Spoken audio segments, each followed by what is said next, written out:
Yeah.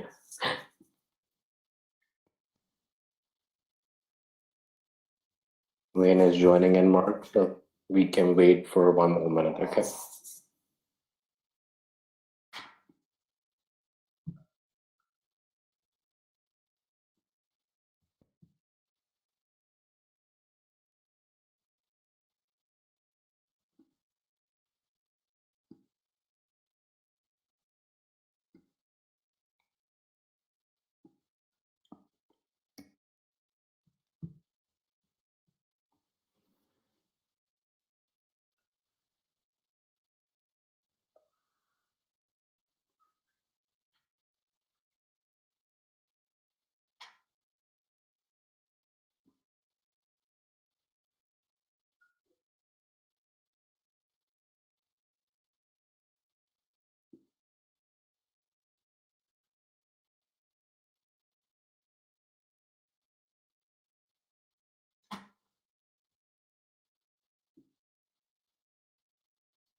Hey everybody.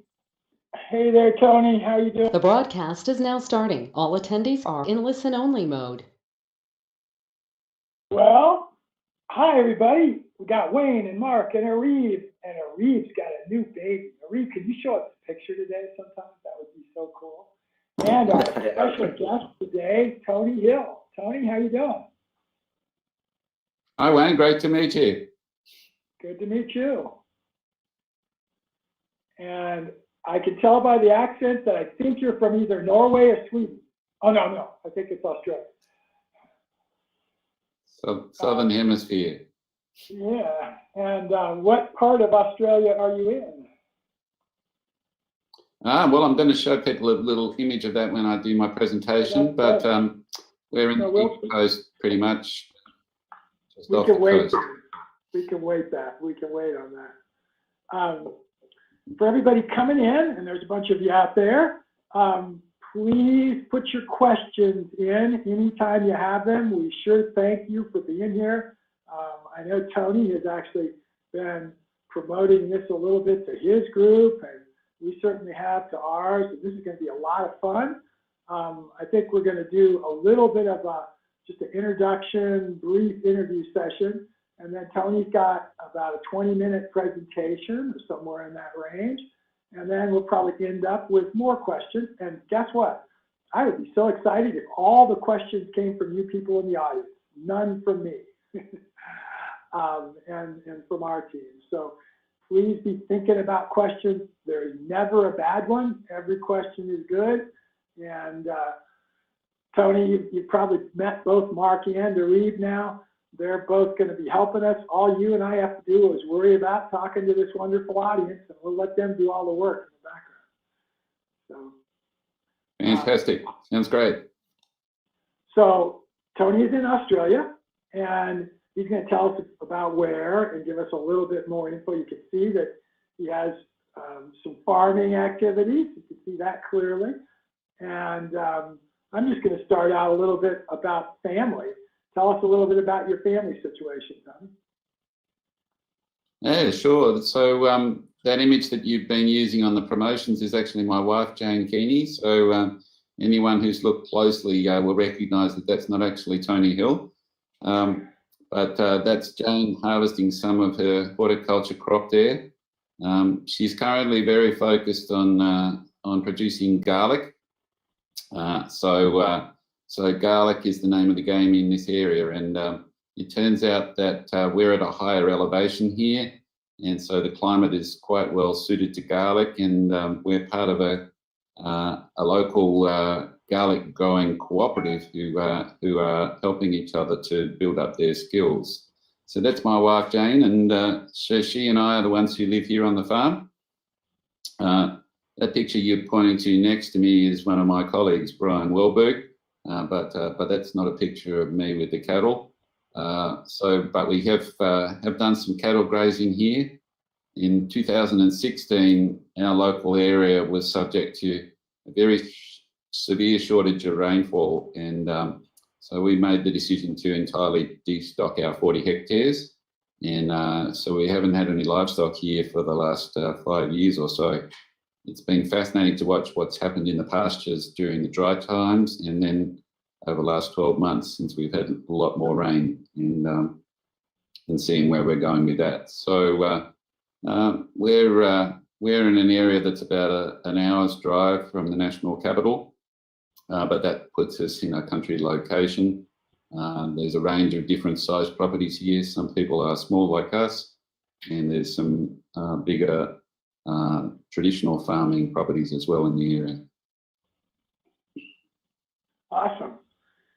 Tell us about someone in your early life, let's say prior to your 20s, so your teenage years and younger, other than your parents, that had an influence on you, that a real positive influence. Yeah, so there were a number of people in my teens who I got in connection with, and I've got to make a confession here, Wayne, that in terms of kind of adhering to my high schooling rules, I was a pretty poor performer.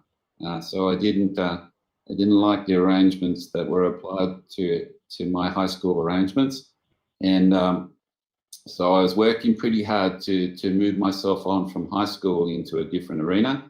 And the people that I got in touch with were mainly from a university background, and they were very interested in the social responsibility aspects of science.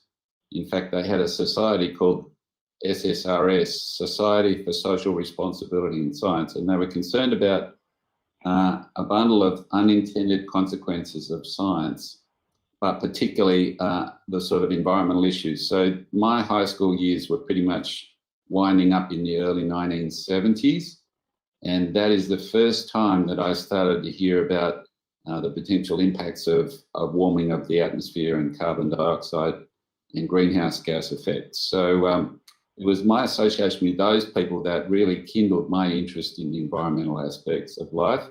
And so people there, one person was a guy called Peter Elliott, and he was doing a lot of talking to school students.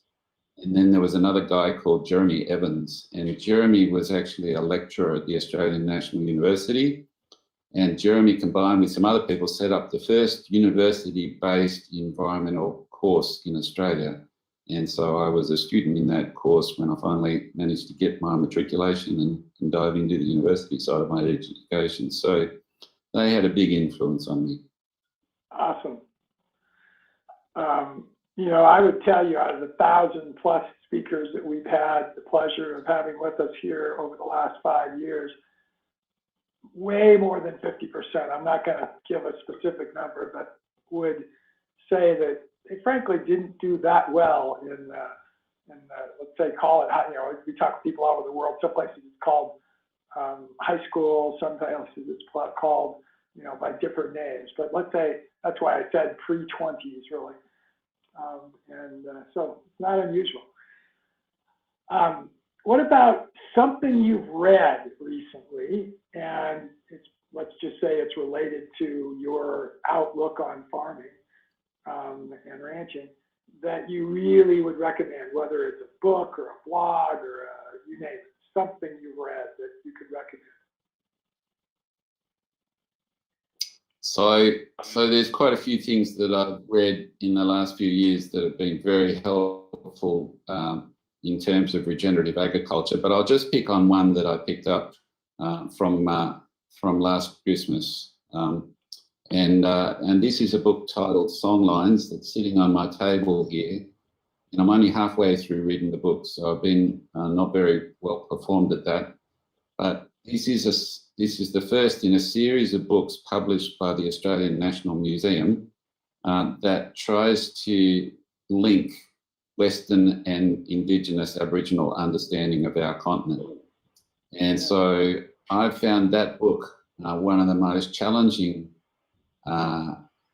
sets of knowledge that I've ever tried to get my head around, to be able to kind of draw some parallels from my kind of long Western culture into the 60,000 years or more of Indigenous Aboriginal culture. That's a huge challenge for me. And I draw out one particular aspect, which I think is really fascinating.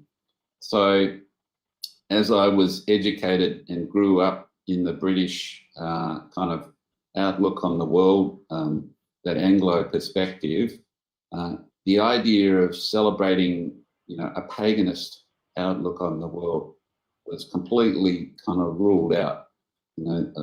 My cultural background just looked down on that sort of cultural perspective, and particularly the animist elements of that perspective. And in reading this book, Songlines, and there's a couple more coming out in the series, getting to understand that the Indigenous people treated every element of their environment as if it had a personality, I think is an amazing kind of concept. We've still got living Indigenous culture in Australia, 60,000 years or more of heritage in that culture. For them, that's life as they know it. But for us, from a kind of Anglo-Western background, it's a very challenging thought to get your head around. But I think if we could do that as a Western culture, if we could come to respect the natural environment as if it was our best neighbour, our best friend, our best partner, I think we'd be doing an amazing amount of good for the planet. Wow, that's awesome.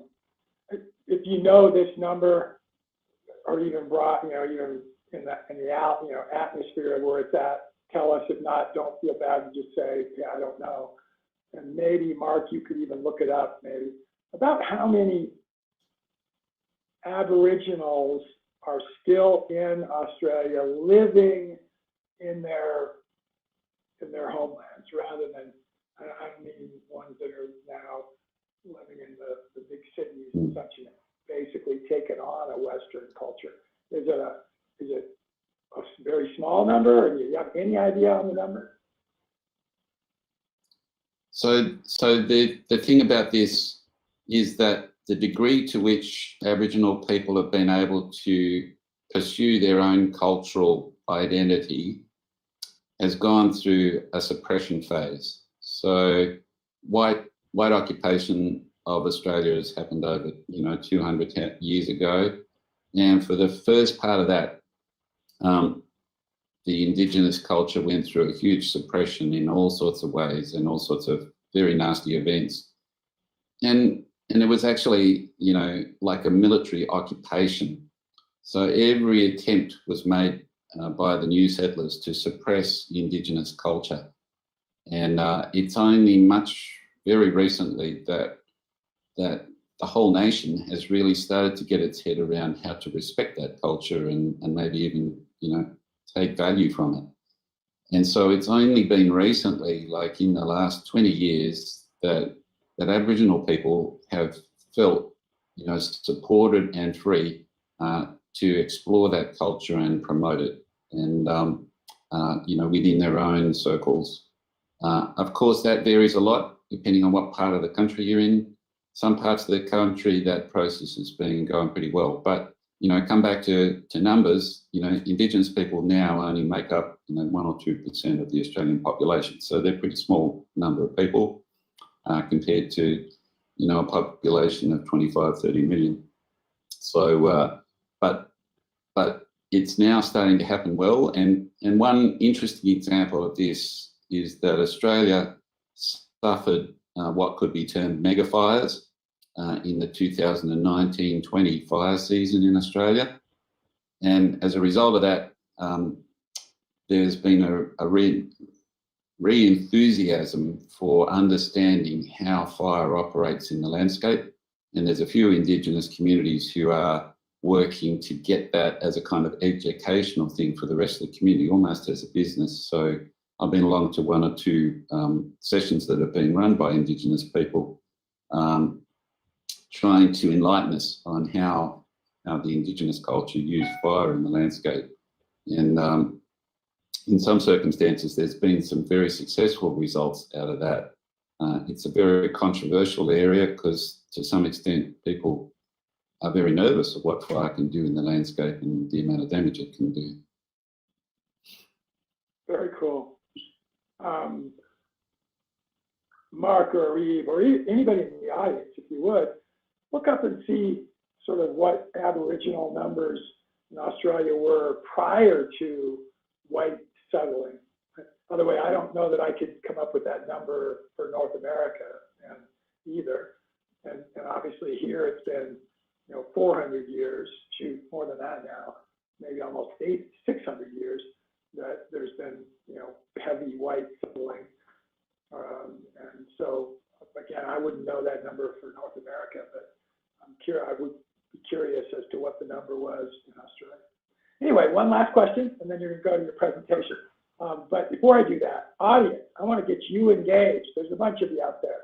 If you wouldn't mind, do 2 things. One, put in a 1 on the little Q&A box if you can hear us and see us fine. Put in a 9, the other end of the spectrum, if it's not so good, and we'll try to improve that. Second, tell us where you're at in the world. So just put sort of generally location where you're at, and that would be awesome. That way you'll get started typing, and then you'll get used to typing in your question. So one last question, and then we're going to go to your presentation. Is there a tool, and it could be a farming tool, it could be a carpentry tool, it could be an internet tool, anything that you've started to use over the last year that you would love to tell others about because they should use it to get some good use out of it? Wayne, you're fantastic with the questions. There's so much depth behind what you're asking, and it's fascinating. You said that I've started using in the last year. Let me go back started. a decade. You wouldn't have to have had started. It could be maybe something that's unusual. You've used it longer, but maybe you just now really figured out that it's great. So either one of those features. So we have plenty of people in Australia who are fascinated with caring for their landscape. And in fact, there's been some really amazing political alliances between unlikely bedfellows. So the one alliance that really stands out is the alliance between environmentalists and farmers that was formed back in the 1980s. So it's been around for 30 or 40 years. It's called Landcare. And so those people have an interest in kind of doing good works on the land and improving the situation. They could plant trees, they could take out weeds or stuff like that. But the unfortunate thing about some of those groups is that they tend to develop a plant by plant attitude to the environment. And so in many cases in Australia, those plants are called weeds. And we've even got a term in Australia called WONS, W-O-N-S, weeds of national significance. And my association with the debate about weeds in Australia has been that weeds might cost agricultural industry some billions of dollars a year in trying to deal with weeds. And the favourite weapon of choice for dealing with weeds is some sort of spray or chemical.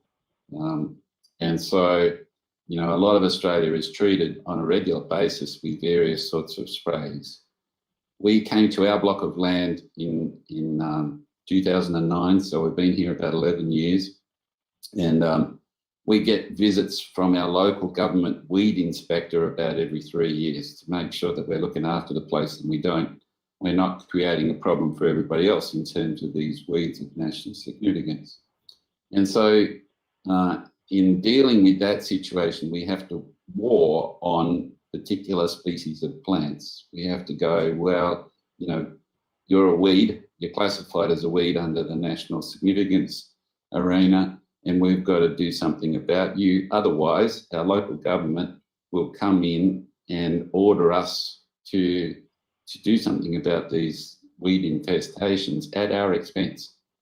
So the regime is very intensive, but it has very poor ecological literacy. And so getting back to the tool, so my tool of choice for the weeds is actually a thing that I call a mattock, M-A-T-T-O-C-K. And a mattock has a handle like a baseball bat, and it has a blade on the far end. And I can go around with my mattock and I can dig out and turn over any of these weeds. And usually I pass the inspection with pretty good colours, but it's very intensive work compared to spraying. But in terms of the presence of weeds on our place, I can claim some success over the last 10 years that now the weed inspector is not too interested in us. That's awesome. By the way, we are completely non-chemical here at our place. We're quite a little bit smaller than you. No, not really, actually. We're probably a little bit smaller. I was just trying to do my conversion from English to metric. But So we we're have about 100. thistle. We have Canadian thistle and Russian thistle that are most egregious of our weeds. That actually, when we get inspections from similar way that you described, they will come in and kill them with bad stuff, with Roundup and other chemicals that we don't want to have any use of, and then charge us for them. And so it's even worse than yours. They don't say, no, you need to get rid of them. They give you kind of one warning, and then they come in and do it themselves. It's not very good. So I've not used a mattock. I've used several other tools that are a little like that, but I'll give everybody one great suggestion, and it's one that we screwed up using, and I would have said a year ago even, this method doesn't work because we were doing it wrong. And it's real simple what we were doing wrong. And that is that we spray vinegar and a adjuvant, which we use Dawn soap, and a very weak amount of salt. And the amount of salt doesn't matter really, it's the vinegar. But we've done this before because I've heard it recommended, and it just didn't work. Well, the problem was we were using vinegar that you buy at the grocery store. When you look at that carefully, you'll see that's only 5% vinegar. You need to use what I'm going to call industrial strength vinegar, which is, at least in our country, pretty easy to get. And you do need to wear gloves when you're spraying it because it can be caustic to your skin. There's no inhalation issue. It's got a smell to it, and you don't want to be spraying like right in your face. And then it's organic. It's going to go, it's going to do its job. It's going to go into the root system of the plant. It's going to deal with that. It's going to kill anything it touches, quite honestly. So you would use it in the same way you might use something like Roundup. But again, its half-life is negligible. When it degrades into again, organic related substance. It works amazing. So a little bit like and it'll work by spraying a single thistle plant. And it'll get the stuff that's right around it. But I just walk around with the sprayer instead. I used to go in and dig these thistles out. So it's a lot less physical. That's something to think about. I don't know. We ended up getting the industrial strength, just ordering online and have it delivered in 55 gallon barrels. And it's really cheap. I mean, if I had 55 gallons of Roundup, I mean, that alone would be, off the charts. This is not a high cost. remember exactly, but let's say for 55 gallons, less than $100. And 55 gallons would treat many acres, spraying the whole thing if you wanted to do that. Anyway, that's one thought. Well, we do have people from Australia here, from the US, from Europe, from all over. So this is very cool. They're hearing us and seeing us all right, Tony? I'm going to turn it over to you. I'm actually going to turn my webcam off while you're talking so I don't distract people. And you just go at it. And when you're done, we're going to let the audience ask questions. And if they don't have any, I've got some more. And these will be really specifically farming related. That's great, Wayne. Thank you. So for the screen share, and I'll be good. Mark will give it to you, I'm sure, here. I just did, so it should show Oh, up. okay. He's doing it. Remember, Eve, at the end, you need to show us So how's a picture of the baby. Let me find something. Yeah, find something. Okay, so there we are. So I'm talking about Land to Market Australia. That's the name of our efforts here, and we're talking to the economic action team, where ecology meets business, which is fantastic. So You said it. We're going to interject. Just what you call it out. So my question is, wouldn't it be great if consumers had a way to choose their produce based on ecological health and support regenerative farmers? And that was the thought that came into my mind in 2016. So I started to understand the farming dimensions and some of the elements of regenerative agriculture. I thought, wouldn't this be a great opportunity if consumers could have the opportunity to make those choices with some sort of informed approach? So keep that question in your mind. Just to give you an idea of where we are, so there's a map of Australia, and that big red pin says where we are, which is towards the east coast, but we're up in the higher country. In fact, we're in our part of the world where we're only 100 metres lower than the top of the highest area here. And you can see on the other side of that slide, under the Goulburn Road, that there's the sort of triangular shape of our property with its 3 large dams. So that's 40 hectares in our language, or maybe 100 acres in a lot of people's language. And so that's an idea of where we are. If you look at that property and you look more at the satellite view, there's a few different features that stand out. Just point to them. So that circle shows you what we regard as remnant forest. So that's trees and ecology that wasn't destroyed in the original settlement process in this area.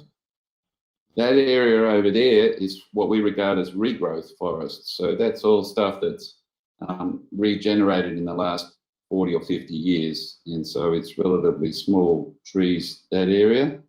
And then this area here is an infestation of early pioneer trees called wattles or acacias in our scheme of things. So we've got a mix of stuff there, and in between the trees, you'll see the pasture on our property where we run the livestock. So going back to 2016 and 2017 and this question that came into my mind, wouldn't it be great if consumers had the information to be able to choose ecologically healthy produce? I came up with a 6-point plan. So the first part was to create a brand for Australian food and fibre. Second part was then to create a marketing plan that went with that brand and develop an accreditation system for farmers to then become involved in that marketing process. We wanted to build a network of support groups to help farmers get involved and create a sustainable approach to education for those farmers. And lastly, we wanted to make sure that none of the other elements interfered or diminished regional and rural mental health. And mental health is just one of the most significant issues for our farming communities in Australia. It's a really insidious sort of problem, and I think that's reflected in other parts of the world. So there was our 6-point plan. We took that 6-point plan off to an Australian government funding program called Farming Together. And that program was established in 2016. It was born through an effort by the federal government to encourage farm cooperatives as a pilot program with about $15 million. When we came to them and had the discussion around those 6 points that I outlined, they said, well, yeah, that sounds like a really good concept. We're prepared to offer you the opportunity to apply for a grant. And we were successful at their highest level of funding, which provided us with just under $200,000 of grant. But we had to come up with matching. And so we came up with something like $100,000 worth of matching by the time we counted cash and in kind. But the important part was that we convinced, we went to a bunch of farmers and they were committed to providing $1,000 each as part of our matching contribution. So that really got us started in talking to the farmers, and that picture on the slide there shows you one of the sessions that we are running with farmers in the paddock.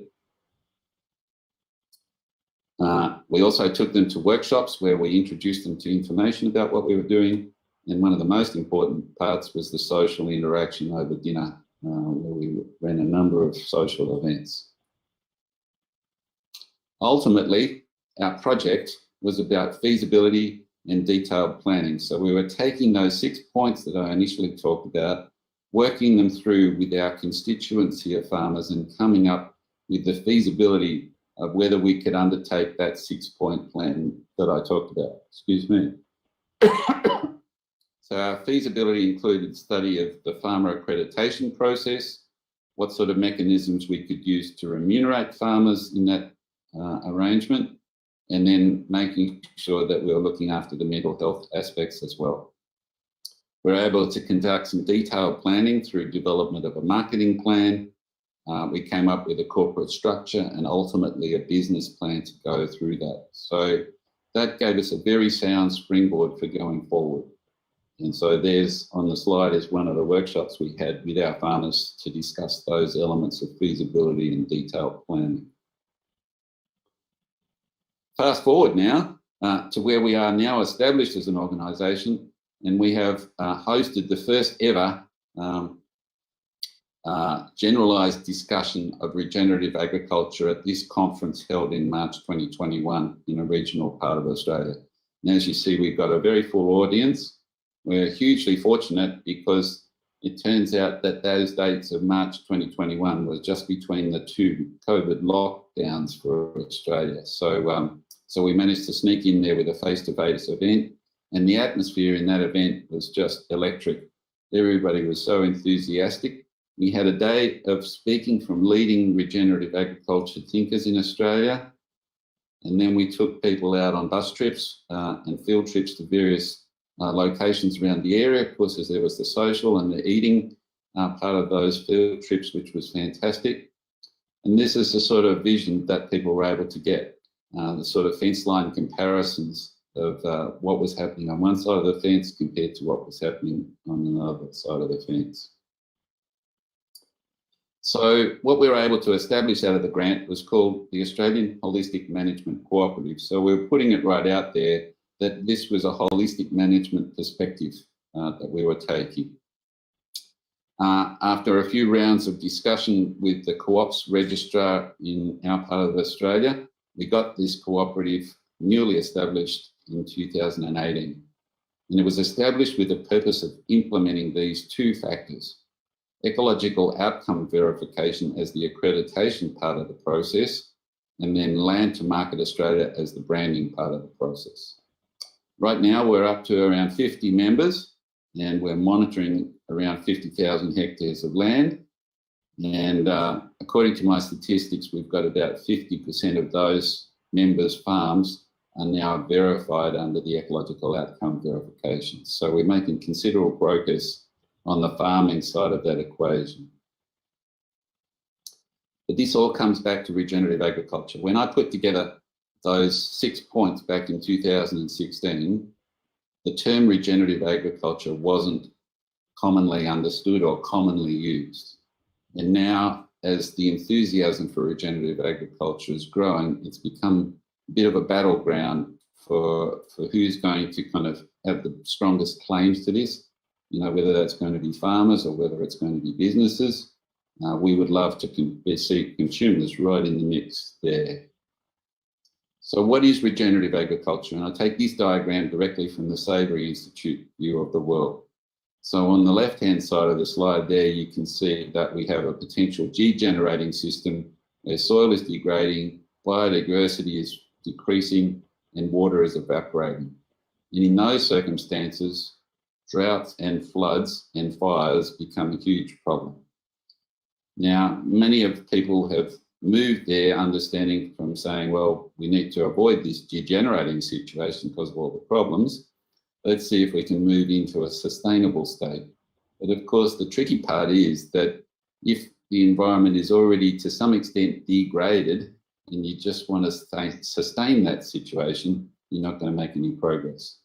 So let's move to the right-hand side of the diagram where we're regenerating the environment. We're seeing soil restored, growing biodiversity, and water and carbon are being sequestered into the environment and into the soil. Now, here's the controversial slide. We would argue that you can't be serious about regenerative agriculture unless you get involved in ecological outcome verification. There are plenty of people out there trying to make claims in the regenerative agriculture space at the moment where their attempt to define regenerative agriculture is really based on farming practices. And we know, because the environment is always changing, always variable, that if you design a sort of set of practices that people have to be certified to or accredited to, you will limit their capacity to deal with the environmental change. Whereas if you go and look directly at the ecological health of the environment and see what the outcome is, and you can verify that outcome, you've got a much better chance of getting the outcomes that you want. So what is ecological outcome verification? Well, the first thing I should say is that it's the Savory Institute that has created ecological outcome verification. And we have to give a huge call out to Pablo Borelli, who did most of the work to get this, this scientifically based approach out there and organised into a practical delivery. Our part of the equation in Australia is that we've been able to implement ecological outcome verification, or EOV. It's based on annual monitoring according to this international protocol delivered by the Savory Institute. It requires limited resources, which means that it becomes an affordable proposition for not just a few farms or not just special monitoring sites, but across agriculture. And that is our vision. How far can we take this and get this implemented across agriculture? It depends on accredited monitors and verifiers for robust results. So our monitors and verifiers are actually going onto the ground, onto the farms, and doing the visual assessments and other assessments that are required by the EOV protocol. So we're not doing this through remote sensing, and there's two important factors of that. We do see what's going on the ground, and also we're having a discussion with the farmer while we're doing it. We divide our protocol up into two elements. So there's short-term monitoring, which is conducted on an annual cycle, and then long-term monitoring, which is more detailed and conducted on a 5-yearly cycle. So here comes the rub. Short-term monitoring relies on these accredited verifiers and monitors being able to do a visual assessment of 15 indicators. And that allows us to calculate an ecological health index, or one number. It also allows mapping of those 15 indicators into the effectiveness of the 4 ecosystem processes as you would understand them under holistic management. So water cycle, mineral cycle, energy flow, and community dynamics.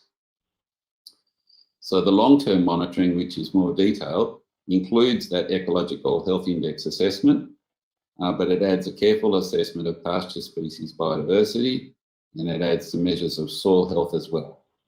We could extend that, but we haven't done this yet, to include detailed assessment of soil carbon. So this is all about verification, and so we're careful of our terminology here. It's not about certification, it's not about accreditation, it's not about auditing, and in that sense, it's very different to a lot of the previous certification programs that have been out there. And then we link that ecological outcome verification as the solid base to a new brand. And our brand is called Land to Market Australia. And you can see the logo on the slide there. And the byline of that is that we encourage everybody, businesses and consumers, to buy into a healthier Australia. But the key point is that it's led by farmers as members of our cooperative. So it's a bottom-up structure. Once our farms get verified, then they're eligible to use the Savory Institute verification seal and get their and put that onto the pack of their product out there in the marketplace. We've given a priority to the ecological outcome verification implementation in Australia, and that's no mean feat. It does take a lot of work to get ourselves organised to do it, but once we deliver it, it's very straightforward for the farmers. So that's been our priority, is to deliver verification for the farmers. And so we've had a second priority on developing our relationship with businesses and consumers. On the national front, I think that slide might be a little bit out of date because we're probably up to 11 businesses now. And some of them are meat producers, meat processing firms, such as Provenir, and some of them are consumer-facing businesses such as Harris Farm Markets and Barbell Foods. So we are engaging with the business community. There's a lot more discussions than is just listed on the slide there. And if you look on the Savory Institute website, where they're working on an international level, I think they've got about 60 brands that are now linked into Land to Market worldwide in EOV. So why are we thinking about regenerative agriculture? It's because of these global and national challenges: droughts, megafires, pestilence and pandemics, floods, food security. They're all challenges in terms of ecological health of our planet, and they're all related in some way to the way in which we've compromised ecosystem processes.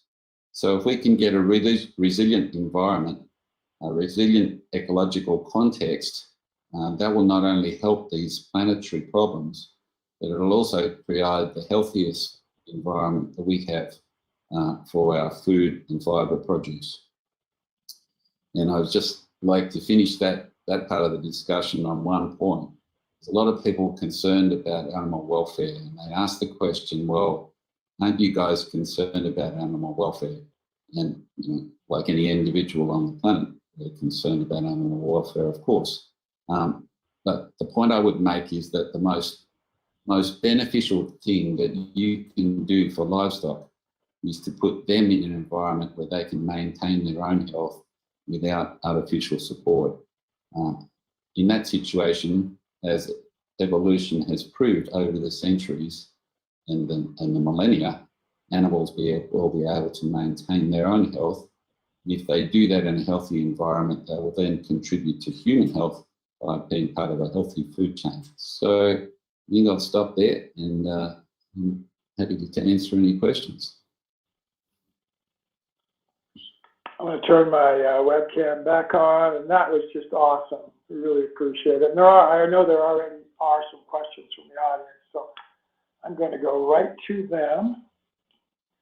And you don't worry about them. I'll grab them, Tony, and I'll just give them to you. That's fine. Let's a couple of them are comments. Is good. Go ahead. Can we turn off the screen sharing there? Should I do that? You can leave it on. It's fine. It's a good slide to be on there. Just leave it.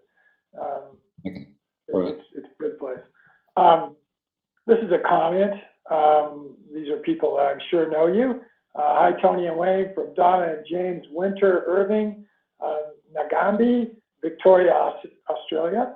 The next one is a comment, but it's worthy of some comment from us. I think Alan Savory has best advice about burning off landscape. Don't do it. I hope that you weren't interpreting, Ian, that I was talking about using this vinegar as a burning. It's not. It's really killing the plant. It's not burning in the way that I think Alan's talking about. I think Alan's talking about the process that a lot of Americans use, at least, which is to burn ditches and burn areas that do have weeds but have other vegetation in, because they believe that that burning is actually very positive over the long term, because that's what would have happened naturally in those areas. But I'm not sure about that. But do you have any comment on that thought, Tony?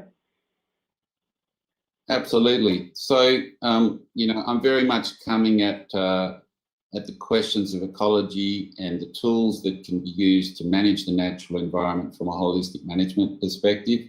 And so, you know, Alan's given us some very valuable tools there to understand what's happening with the very complex ecosystem processes, and also some tools that we can use to intervene. But the most important factor, of course, is to then monitor.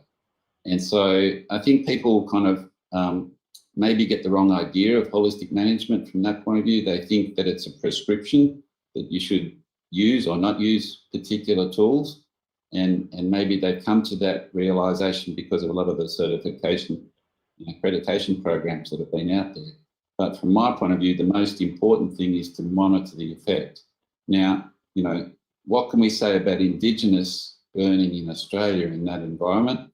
You know, the historical record and the early white explorers tell us that there was a considerable amount of burning going on in the Australian landscape. And, you know, it's very popular now to talk about that in an Australian context as traditional burning or cool burning, as opposed to hot fires and very damaging fires. And there certainly is a difference between the two. But successful use of fire in the landscape really relies on a very thorough understanding and capacity to monitor the effects of that fire. As a member of our local volunteer fire brigade, I've certainly seen some extremely damaging effects of fire, particularly from that 2019-20 season. So, you know, fire can create some awful side effects. It also releases, you know, nutrients and carbon into the atmosphere. So judicious use of fire is a very important thing. And I think the trouble has been that in the absence of access to any other tools, people have tended to reach for the box of matches before they reach for any other tool. I wouldn't exclude it from the environment, but I would say be extremely careful about how you do it, and do it on a small scale before you start getting into using fire on a large scale. Awesome. Come on, audience, you guys can throw some more questions in. A lot of you out there, just think of anything. No bad questions. Everyone's a good one. But I'm going to throw some of mine in while we're waiting for yours. Let's say you started this process on your land, on your 40 hectares in 2016 or before that? We've only owned this block of land in 2009, so we've been here 11 or 12 years now. But when did you start the savory process? Yeah, that was not before 2013. That's correct. Okay. So you've gone through 1 5-year long-term assessment or 2?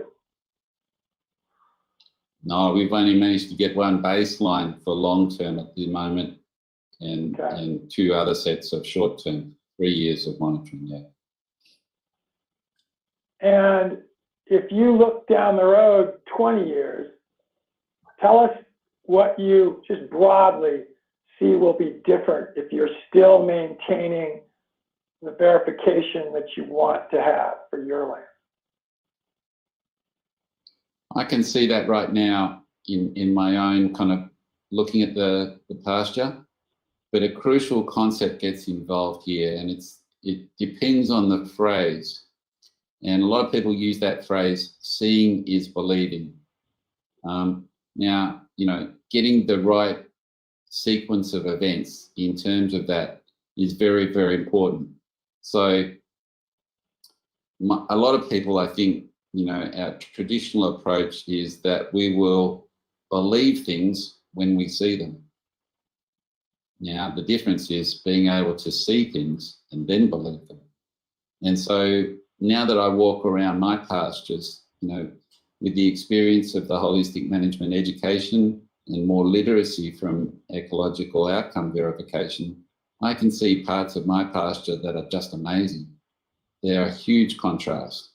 And I must admit, I had some Department of Agriculture people here who walked across our property in the early days, and they just kind of like were really looking down their nose and saying, this place will never amount to anything. Look at the species that are here. Look at the difficulties of this environment. And now I go out to my pastures and I can see particular parts of my pasture that are just a huge contrast. They're like the difference between irrigated and non-irrigated land. It's just amazing. And yet they grow up naturally without any of that intervention because of the environmental circumstances on our land. So my dream is to see that pattern from those little islands of biodiversity spread across our whole landscape. Awesome. So Andrea says, hi, Tony and Wayne, Andrea Tulloch. And then here's a question, and this is from Steve Hailstone. At what point and how is EOV and Land to Market planning to start educating the public / market / consumers? And then he said, Yes. Thanks, Tony. Yeah, great to hear from you, Steve. Good on you. So that process was begun by the Savory Institute in 2016 when they had a campaign of Eat It, Wear It, Regenerate It, Ignite a Consumer Revolution. And I was part of the Savory Institute activities from that theme for the Australian end of the discussion. And at that point, I didn't thoroughly understand where the Savory Institute wanted to take this theme of igniting a consumer revolution. But I thought, as a small group of Australians in Australia with no budget to do this, how could we ignite a consumer revolution? Well, it turns out that we can do that through established businesses. And I think one of the wonderful things that we've seen is the way in which the business community, once it makes up its mind that there's an important thing to do, it can really have an influence on our future. And I think, from my own personal experience, and I think I've seen examples of this in Australia and around the world, the interventions of business, say, on the front of different campaigns, maybe same-sex marriage, or perhaps in the carbon environment, which is very current, business is starting to move and say, no, we have to get serious about this because this is actually not just a community issue or a social issue, it's actually a business issue as well. And so that's the vision of Land to Market Australia, and Land to Market is that we are able to reach out to the consumer landscape through those businesses. We have survey information already. For instance, 75% of Australian citizens think that environmental protection needs to be carried out through government policy as part of the response to COVID. There's a huge groundswell of support amongst consumers who, if they see something serious, something that's well justified, they will get behind it. And so we will be able to communicate to them through the business engagement that we've been creating. Boy, I've got hundreds of questions. You and I'll talk privately about them. One of them is related to a contrast between what governmental control or planning might be versus what cooperative, which involves the people involved making decisions. That's another big question for a different day. But here's one from Simon Winfield. Simon says, I note that economics is defined as economics means maintaining natural waste resources in ways that benefit us economically. Yep, that's correct. And Wayne, is this the correct definition? Yeah, and the guy who developed the word, Dennis Weaver, I think Dennis used to say it in his cowboy sort of way, a little more succinctly. And he would say, we've spent billions of dollars, maybe trillions, but he'd say billions, and thousands of years screwing the planet up. Now we need to show people how they can make a little money making it better. And that's truly what economics means. And then he also used to say, that if you take ecology and management of the ecological elements of our planet, and you put them on a spectrum of where way over on the left is groups that would say, I'm not sure humans even belong in this ecosystem at all. And if they do, I don't know what good they are. And I'm not going to name names of groups, but there are some that are quite obvious that are way over there on the left. And those are considered ecological organizations. I'm not going to pass judgment. Way over on the right, get my hand in here, is a group that would say everything has to revolve around man. And I'm actually going to name a name here. He's actually a friend of mine, and I love his music. I don't agree with a lot of his attitudes about ecology, but Ted Nugent would fall way over there on the right. And Dennis used to say, we fall in the middle with the Economics, where there's certainly got to be some of both, but there has to be a little bit of a money-making approach that goes in there. And then notice, it's not a lot of money, it's a little bit. It's what does work. So anyway, that's correct. Boy, we're getting lots of questions coming in now. Do you have at least 5 extra minutes, Tony, if we go over here with some of these questions? Because it looks like it's starting to get a lot of really cold stuff. All right. Here's one from Andrea Tulloch. My husband and I attended the conference in Albury in March. It was inspiring. We run sheep and cattle in Adelong, New South Wales. That probably makes more sense to you in terms of maybe others, me included, on exact location. What are your tips for starting down this road? And I think she means the savory approach on a large scale, she or he. I think Andrea would be she. I think that's probably right.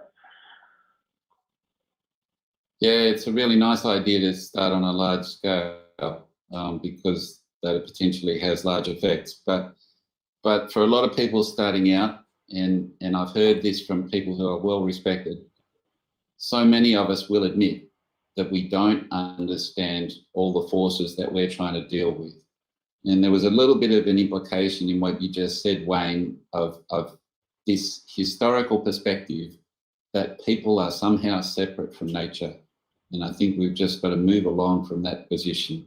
People are part of nature. We live in a natural environment where biological organisms, the continuity of us to nature is continuous. And so, in Australia, there's a definition of national parks that says that we have to take agricultural production off the land in order to let it recover. And we're now finding that the unintended consequences of that policy are coming home to roost. And there's a very severe debate about the damage that wild horses are doing to one of our national parks in the high country of Australia. So just unmanaged land doesn't necessarily work. We can't possibly take humans out of the equation. Humans are definitely part of the equation. And one of the interesting things about the Indigenous debate that we were having before is that 60,000 years plus of experience says that there was one group of humans who managed to get stability over that length of time, which I can't even imagine that. I have trouble imagining 200 years, let alone 60,000. But during that 1,000 years, we're now very excited about climate change. There was very substantial climate change over 60,000 years, and yet there is a culture that managed to keep itself. There was ice ages during that time. Exactly. All sorts of things happened during that time. So to come back to the question, from a 200 years experience, we don't have a very good literacy of what we're actually doing. I would suggest starting small. Graham Hand has coined the phrase safe to fail trials. They're a very good idea. But certainly my starting point would be to get in touch with initially the online holistic management training. That'll give you a very good start. And then there's some face-to-face training, but there's a range of different training options, as you saw at the conference in Auckland. Awesome. Real quickly, there was another part of Simon's question that I'm going to address, which you say, Simon, how would you say that holistic management, cooperative farmers improved on the definition? Yeah, they obviously have. I'll be real honest. This is one of the things that I think was stated when I asked a question of Tony before, which is a lot of times we get so focused on the tool that we forget about what we want to accomplish. And I like to use the description. Tony, if I ask you, you need to get a bolt in between two pieces of wood, what are you going to do? Two pieces of wood. Sorry, if I needed to What's that? get a bolt between two pieces of wood. Yeah, well, I'd try and join them together, I guess. Okay. Notice he didn't say anything about a tool. The answer most people give is, I've got to drill a hole. Well, yeah, that probably is the most likely way. But what if you could do that with a laser? What if you had a tool that could get that bolt in because it had so much power that you didn't have to do anything? And the pieces of wood. Don't focus on the tool, focus on the solution. And in this case, obviously, the solution that holistic management is putting in place would absolutely, in Dennis Weaver's mind, and certainly in mine, be economic. And honestly, here's what's really cool. There's hardly anything you can do that is not economic if it's done to think those two things. Make the planet and people better. We've added actually making people better too, making people on the planet better, and make a little money doing it, all right? So any kind of recycling, or where you're getting some economic benefit from recycling things and returning things and doing things of that nature. But there's very few things you can do that are not economic. I'll throw a couple that probably aren't. Some kind of sex trafficking is probably not economic.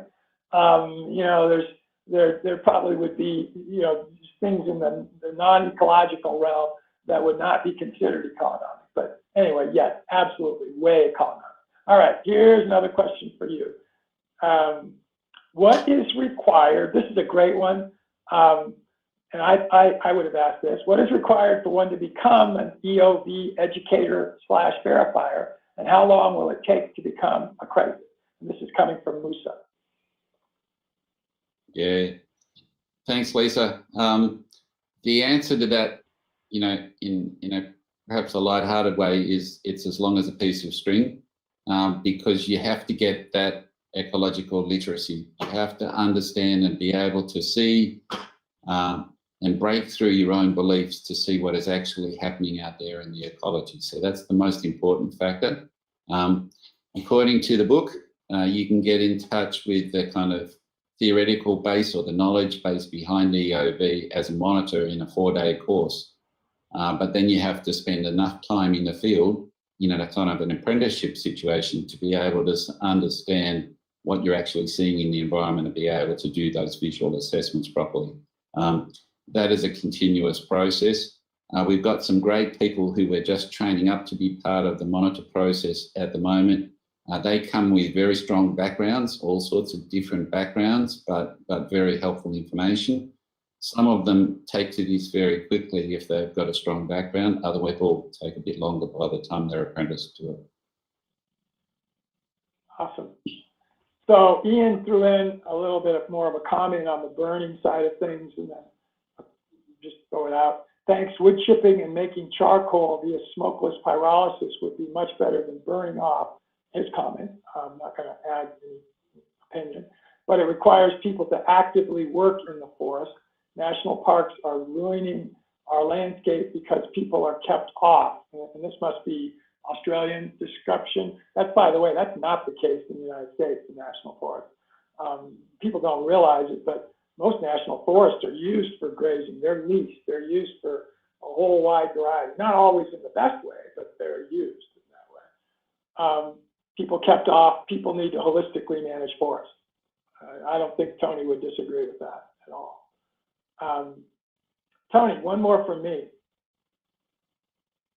And then audience, if you've got more, throw them in. This will probably be the last one unless you guys throw some more. Your opinion, and I know Alan, and he spends some time right down the road from me. We've interviewed Abby Smith. We've interviewed any number of others. We love the whole topic. I think Alan's done amazing stuff. He's done a great job of making sure that he's got a legacy too. In other words, people a little younger than you and I, Tony, that are there to keep this moving ahead. And that's just incredibly important. And lots of other people that would be considered regenerative, Mark Shepard, Joel Salatin, you know, I don't, those just happen to be personal friends, but I'd throw out a whole bunch of other names, are hugely in favor and have commonality with Alan. But one last question for you. If you put yourself on the line a little bit here, what's the biggest limitation that you see for why you don't have 5,000 members in your cooperative versus 50? So the biggest limitation is in our own head. And, you know, I like the phrase that one of our regenerative farmers in Australia, Charlie Arnott, uses. You know, it's the paddock between your ears that's the one you've got to change. And it comes back to that phrase that I was talking about. I won't see it until I believe it. And our belief systems are so strong and they so influence the way in which we look at the world, it's scary. And so that's one of the reasons why Alan Savory is now very focused on trying to get the policy changes that will make a fertile environment for people to adopt regenerative agriculture and particularly holistic management. And I must say that speaking as someone who worked for the Australian government for 20-something years, you know, that's a huge challenge to get government to shift its outlook. They typically won't shift until they see a major change of perspective from the electorate. And so we have to get a lot of people there to be able to kind of see the world differently. And I just come back to that hugely important word that Alan has made so much of a profile for us, that word holistic. You know, it's so hard with us, with our limited human intelligence, even though it's pretty strong, to understand the whole world holistically, that everything is connected to everything else. And I just recently did some research and I was surprised by this, that I found that principle, that in ecology, everything is connected to everything else, is regarded as the first law of ecology. So I'm fantastic about that. You were talking about the phrase of ecolonomics. And, you know, when I finally got to university in my late teens, I was keen to study environmental studies, but someone said to me, you really ought to study economics as well and see if you can join the two up. And, you know, that vision has been about 50 years coming to fruition in my life. And I'm finally working in an area which does join the two. It gets the economic forces to be aligned with the ecological forces. And I think that's just a wonderful opportunity. Yeah.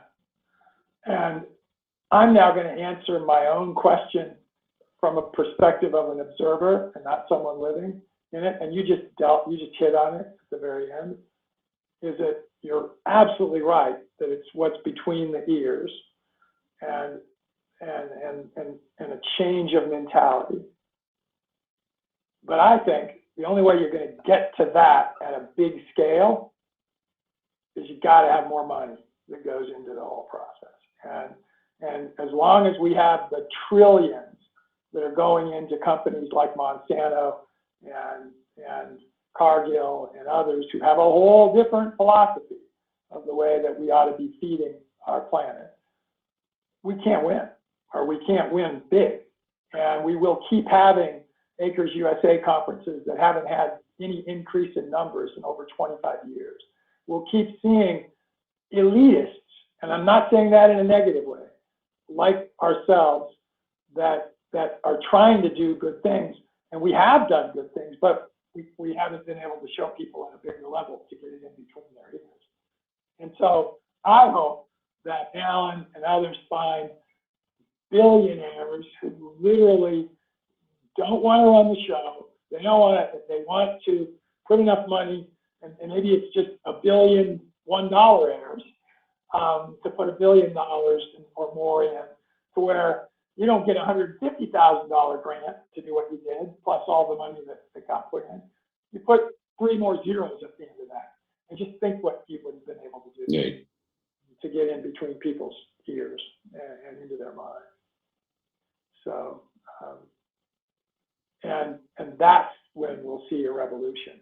Because, folks, I'm going to say it, we can't feed 9 billion people on this planet by 2040 without using methods that are not involving the land. They're going to be gene-created foods. They're going to be fake foods. And that might feed people. I'm not saying it can't, but we can't keep farming the way that the vast majority of the United States is farmed. We don't have enough water to do it. We don't have enough, the soils are getting killed. We don't have soils anymore, we have dirt. We're getting killed by the pesticides, herbicides, fertilizers. And we don't think about it right now, but we won't have enough food. Right now, we do. So we don't look at, but we won't in those 25, less than 20 years from now. And then last piece of that, everybody should realize this. We can't keep relying on trains, boats, planes, trucks getting food to market.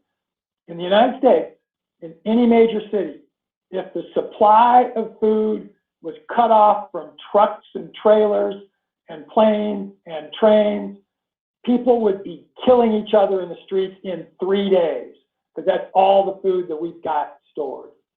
3 days. We can't have that. So anyway, that's my soapbox. One last one here for me and small. According to the Bible, we were put on the earth to look at all creations, to grow the garden. God will bring to ruin those running the earth. So let's get on with regenerative ag. Well, thank you for putting a biblical perspective in place.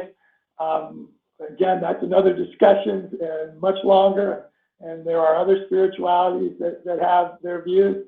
I happen to be a Bible follower. It sounds like what you are, Ian, and I kind of agree with your thoughts. It scares me to death to think what God might be thinking and doing right now. I'm old enough that I probably won't live long enough to see what dreadful exposure might be. But I've got grandchildren who will, and certainly will be around way after 2040 and 2050. So anyway, Tony, no more questions here. Let's turn it back to you. Ian, thank you for your last comment. Thanks all the audience for your comments. And give us some last thoughts to finish things off. Oh, Wayne, thank you very much for this opportunity to talk. And, it's interesting you talked about the challenges that we face in the large institutions and businesses. And it's fascinating to see some of the revelations of what happened to other businesses who had unsustainable business models. They recognized that very early in the process. They worked tooth and nail to try and defend their position, but in the end were brought undone by public policy. The seeds of that undoing in this environment are already in place. So those big businesses already know the writings on the wall. And we're going to be successful. There's no question about that. We just have to make sure that we continue to think of ourselves in a holistic sense. There's continuity with nature, continuity with each other, and work together. Yeah, thank you. And I apologize, I'm going to get one last word in. One of the things that Tony talked 3 times about when he was showing what was happening at the early stages of the Savory program was eating together, breaking bread, socializing. We do so little of that anymore, and we really need to get back to it for so many reasons. It's just amazing that we've gone away from it. And that actually has some spirituality biblically. And they say that Jesus talked over 350 times about his own breaking of bread and the importance of that throughout the very short time that he was that he was together.